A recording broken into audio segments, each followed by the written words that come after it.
Hi, I'm Old Sneelock. Welcome to another episode of Old Sneelock's Workshop.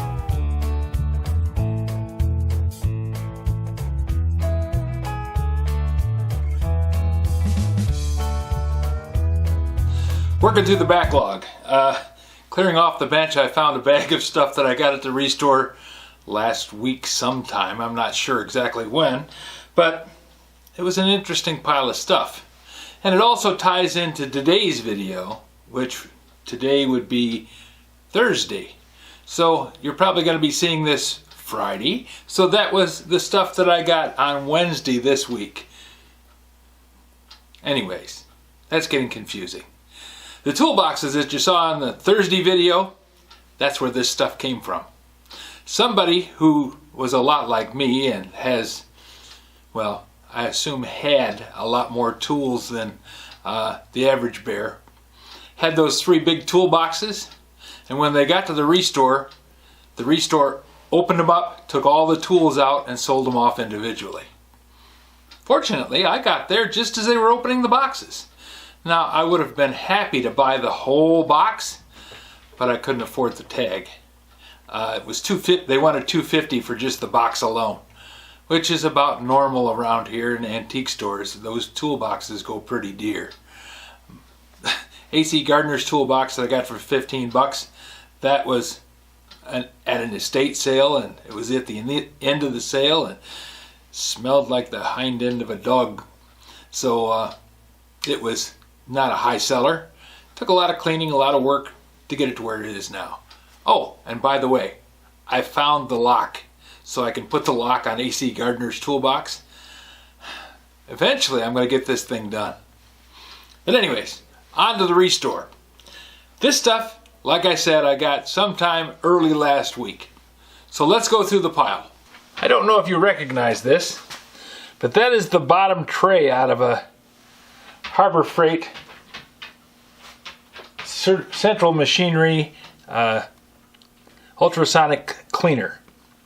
It has a little heating element in the bottom of it, and if you leave it sit with the heating element on, it'll boil all the water away, and then it melts a hole in this little rack.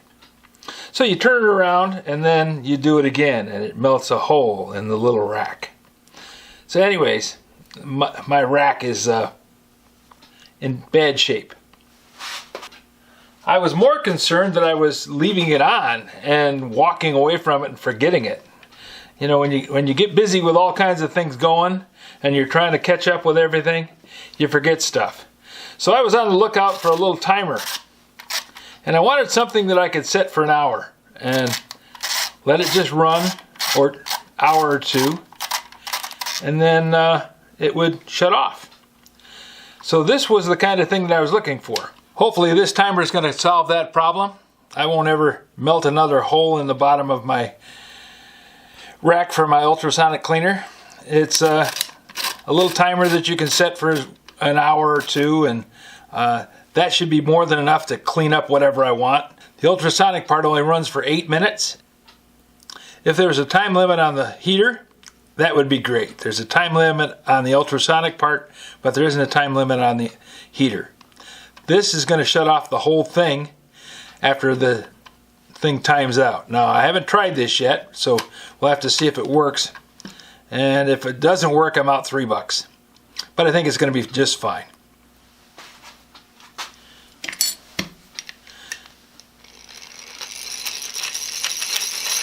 Egg beaters. I know I've got a ton of egg beaters, but they're just cool. $5. I'm going to clean it up. I don't think I need to repaint this one. All I need to do is just clean it up, wax it, maybe shine up the chuck a little bit, but it works so smoothly.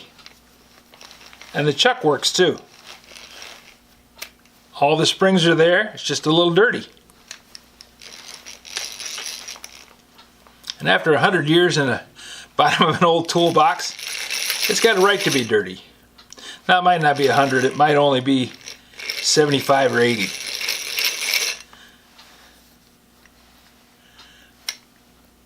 This is a Miller Falls number 77. Miller Falls, Massachusetts, USA. And this one is made in USA. Good little drill. That'll go into the project pile, and I'll clean this one up. Now this is just cool. It's a cast iron Allen wrench handle, and it's actually an Allen wrench. It says Allen right there. There was 2 of them, just 2. Now either somebody else found them before I did, or else the guy only had 2 that he needed, or he had 2 that he found. Who knows? But now I have them.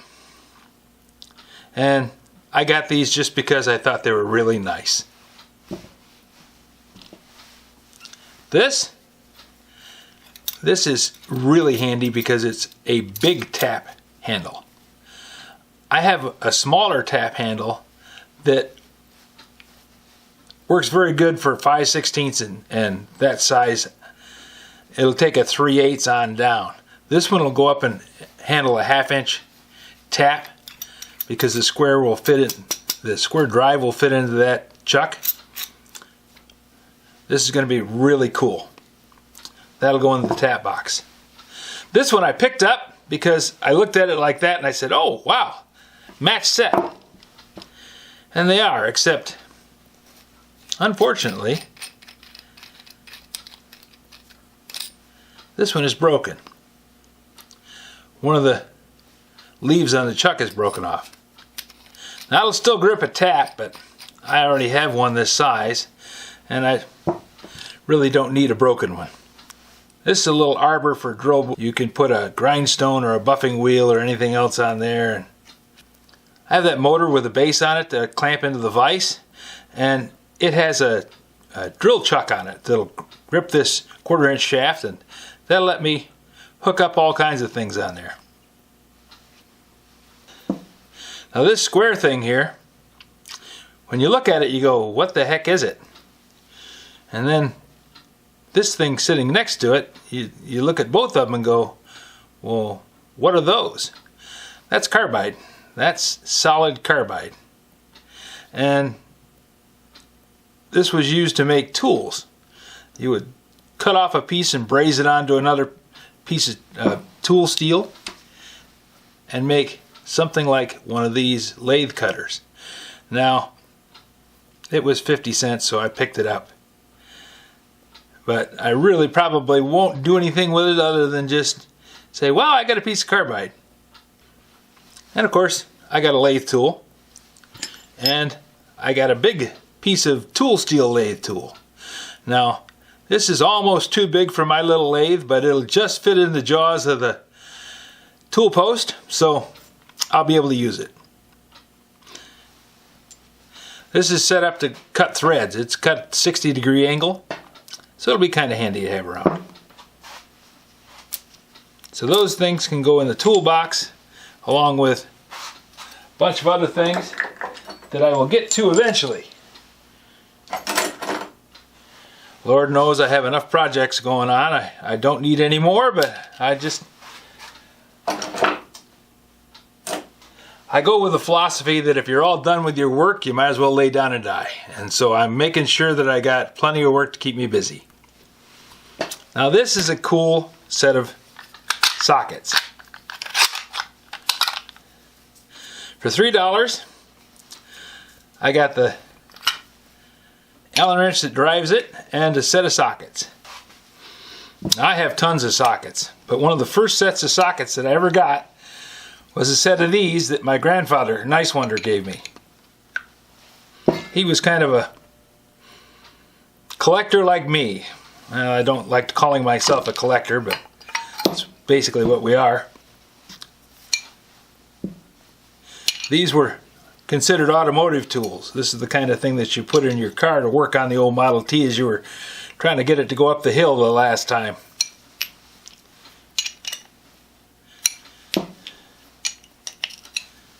Just making sure they all go onto the driver. This is a rare one. It fits either way. Now my original set, I believe is in one of the toolboxes around here somewhere, had a 1/2 inch Allen drive. And I found this at another place. I think it was a garage sale somewhere, and thought, oh, I'll pick that up. But I haven't found the socket set. It's got to be someplace. Well, everything is someplace. It just might not be any place I can get my hands on. In any case,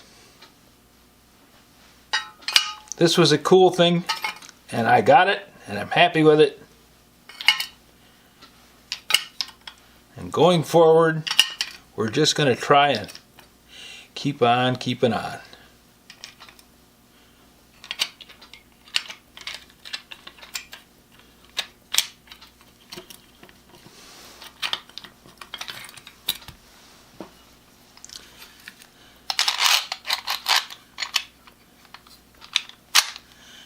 Neat little set of sockets. It captures itself in that box so they don't fall out. I like it. And of course, can't have one without all of them. Here was another set in the same pile of tools.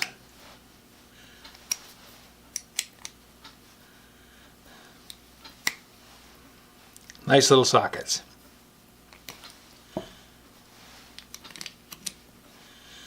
Now that I have an apprentice in the wings, someday I will be saying, here you go. These are tools that I got just for you. Because that's what you do when you got an apprentice. You buy them tools and introduce them to the cool things in life.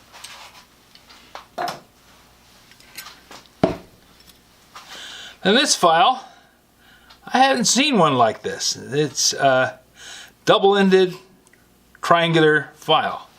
Now this one isn't really set up to sharpen saw blades. A saw blade file is a specific style. It has a radius on the edge so that it doesn't leave a sharp notch in the gullet of the tooth. But this is a very nice, very sharp little triangular file that I'll use. I'm going to have to come up with some way to put a handle on it, because that's going to tear your hand up. This looks like a homemade or shop-made hammer. It used to be one of those apprenticeship things that they'd give you a task and say, go make one of these, and you'd come back with it and they'd say, well, either it's good enough or it's not.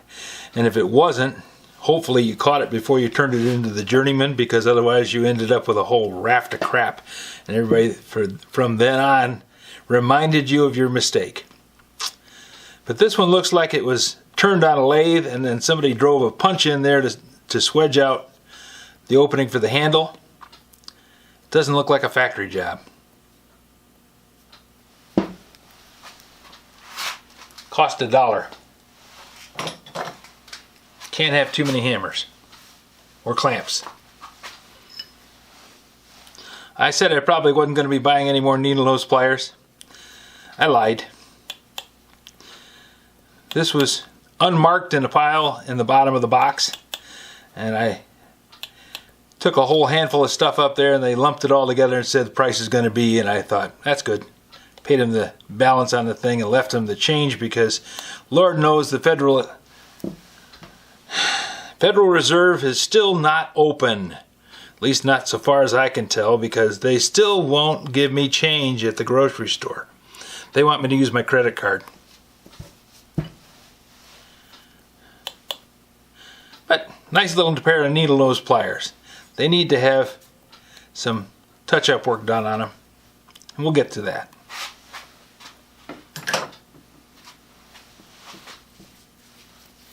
Why would I buy a $2 Crescent Wrench?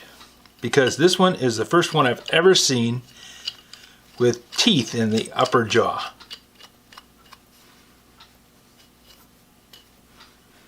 I think this was designed to be able to be used as a pipe wrench. So they put teeth in there so that it would grip.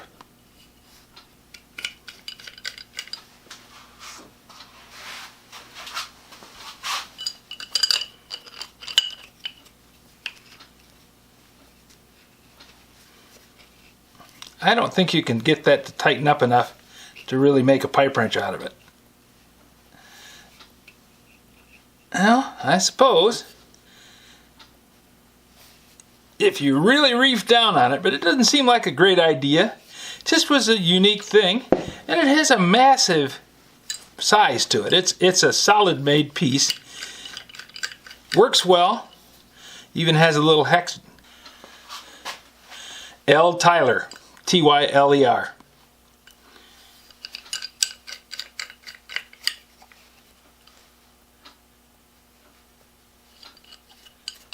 Oh, it doesn't close down all the way. The design of the jaw is such that the jaw hits on that tapered part there and doesn't close any further than that. So it's got its pluses because it's cool. It's got its minuses because it doesn't have a whole lot of range. But this is a Holland 10A. Holland Steel Corporation, Holland, Michigan. Just up the road from me. About an hour away, up on Lake Michigan. I don't think it was a big popular tool, and it's not beat up or worn. It's just rusty from laying in the bottom of the box. I imagine whoever had this, L. Tyler, decided that it wasn't really all that great a purchase. It ended up in the bottom of the box with all the gee whiz stuff.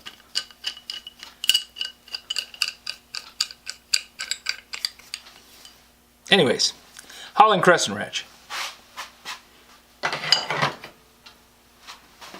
Now this makes me think that whoever had that toolbox was a tool maker. Because this is the kind of thing that you would make if you needed a special tool to do something. Probably a piece of 01 tool steel bar, and they just ground it to shape. That might be pre-hard. Could be a dowel pin, but I don't think so. They turned it into a lathe cutter, and then they could mount it into the tools and do whatever they wanted to. When you're a tool maker, everything becomes a tool.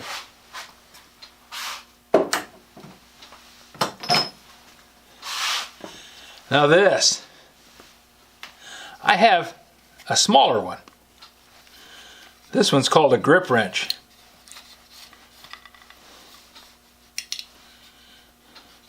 Has about the same size loop on it, but the handle's a lot smaller.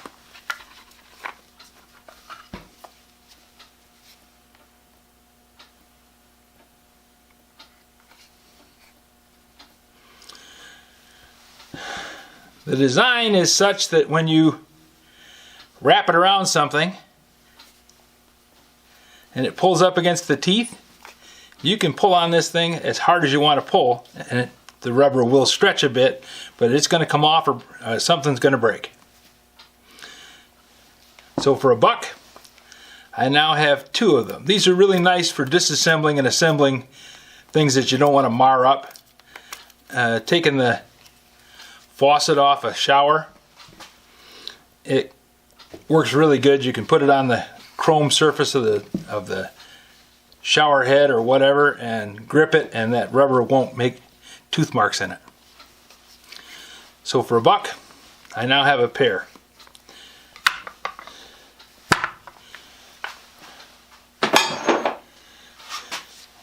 And look at this thing. I had a few already.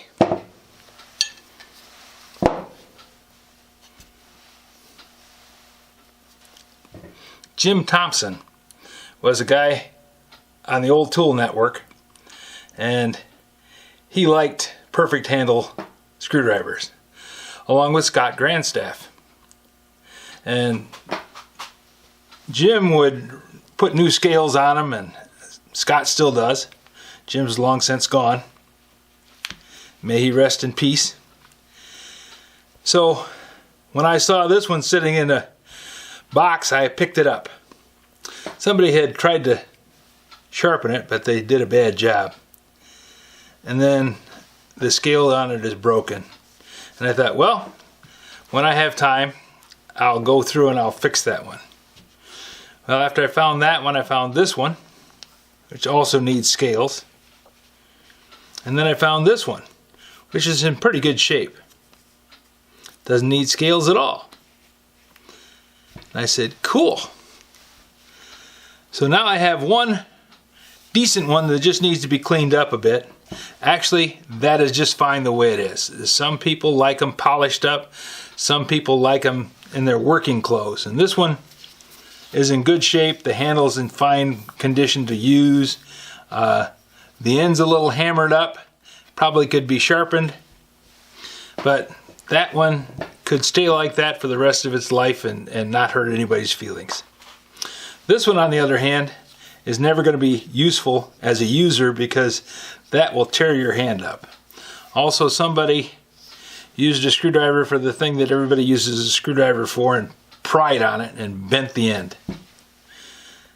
This one, that handle is going to give you a nasty blood blister if you actually grab a hold of it and start pulling on it, because those little spots like that will just grab a hold of a bit of skin and pinch it right off. But enough about the old ones.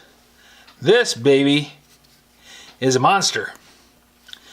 Now, I don't run into screws that big very often.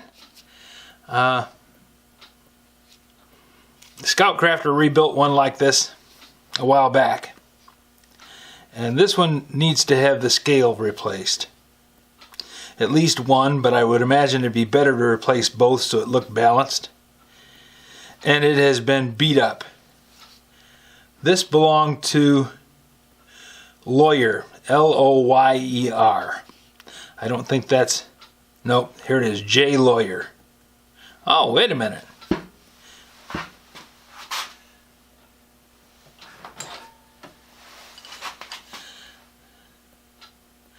That's not a T, that's an L. So this belonged to J. Loyar along with this. Now when I clean this up, I'll leave the name stamped in there. Just because Jay had this and carried it all those years and kept it in his toolbox and was proud of it enough that he put his name into it. And I'm not going to take that away from him. So Jay, wherever you are, know that these tools at least landed in the hands of somebody who likes them and will take care of them.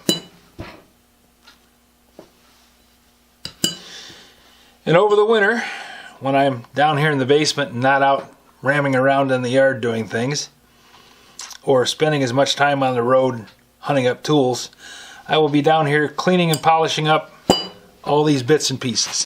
So that was a pretty good tool haul. I like getting old tools out of old toolboxes. Like I say, I would have loved to have gotten the big toolbox itself, but I couldn't have afforded it. And this way, I got a few pieces from J. Loyar, L-O-Y-E-R.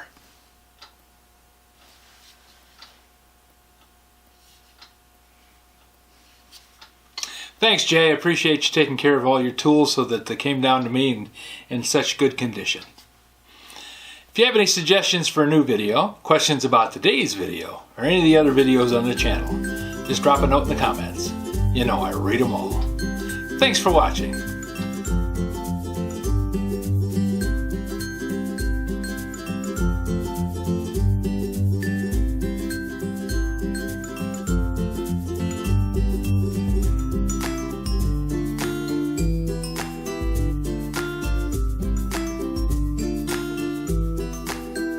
This video is not to be viewed by anyone under the age of 13 in the U.S. or 16 in the European Union, without the express written permission of the parents or legal guardians of the underage person. Such written permission must be on file at the local government entity in charge of enforcing the rules and regulations established by the FTC.